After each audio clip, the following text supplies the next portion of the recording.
આજે પાંચમા તબક્કાનું મતદાન કુલ 543માંથી 428 બેઠક પર વોટિંગ પૂર્ણ થઈ જશે। આજે 8 રાજ્યોની 49 લોકસભા સીટ માટે વોટિંગ શરૂ થયું છે। કુલ 8.95 કરોડ મતદાતાઓ આજે મતદાન કરશે। લોકસભા ચૂંટણીમાં મતદાનના સૌથી ટૂંકા તબક્કામાં આજે 6 રાજ્યો અને 2 કેન્દ્રશાસિત પ્રદેશોની 49 બેઠકો પર મતદાન થવાનું છે। આ સાથે જ કુલ 543 બેઠકોમાંથી 428 બેઠકો પર ચૂંટણી સમાપ્ત થશે। પાંચમા તબક્કામાં 8.95 કરોડ મતદાતાઓ કુલ 695 મતદારોના ભાવિનો નિર્ણય કરશે। આજે 49 સીટ પર 63% વોટિંગ થશે તો 15 વર્ષનો રેકોર્ડ પણ તૂટી જશે।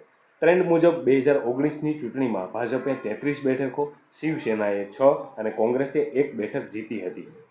જે 49 બેઠકો પર મતદાન થઈ રહ્યું છે તેમાંથી 2019માં 33 ભાજપે, 6 શિવસેનાએ, 4 ટીએમસીએ, 2 બીજેડી અને 1 કોંગ્રેસે જીતી હતી।